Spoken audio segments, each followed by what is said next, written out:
guys, welcome to my channel. This is Lisa Vlog Switzerland again. Today's vlog is we are going to the city of Milan. We are we are riding right now to the bus, the city bus.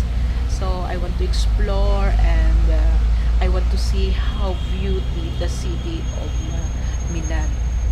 And I just discover also while I'm riding, Wala man daw si Milan is the economic capital of Italy and is a global financial center.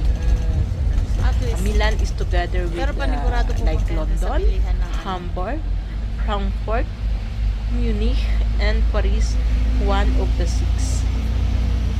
And Milan has been recognized as one of the world's four fashion capitals.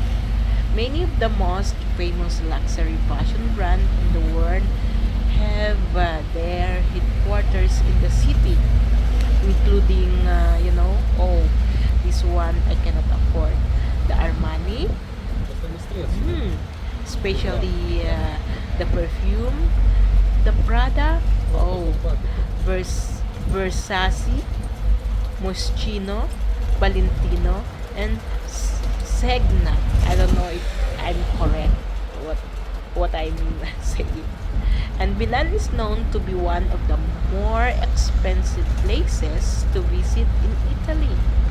And while most things in Milan aren't exactly cheap, you can travel here on a budget, especially when flying with a budget airline, picking affordable accommodations, and only doing the things you want to do. Milan doesn't have to break the bank. Yeah, maybe. And also we can also get here the food and beverage. So guys, enjoy my travel here in Milan, Italy.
travel every single day here in Milan. And you know, guys, Milan is the also have famous thing, and this is the number one is the Domo di Milano. The Domo is the one of Milan's most famous landmarks and tells the story of faith and art spanning over 6 centuries. And also the 14th century cathedral is home to airy marble interiors and exquisite stained glass windows, and 600 years in the making, reflecting the city's creativity and ambitions. So there is also 7 best attractions in Milan, and we will see this attraction by surrounding with the city bus. So here we are again, guys. Let's go.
you next my video and my channel. Thank you very much. Bye.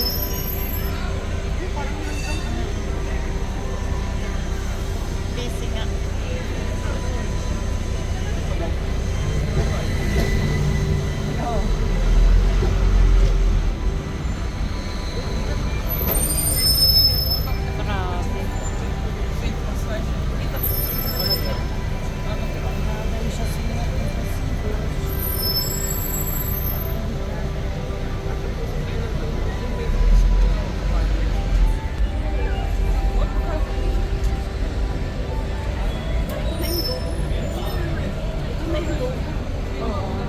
Grabe. Dito pala tayo bababa.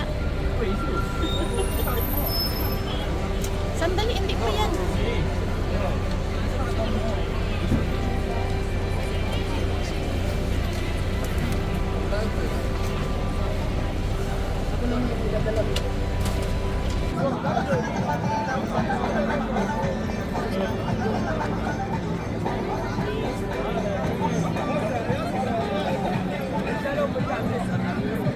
Happy.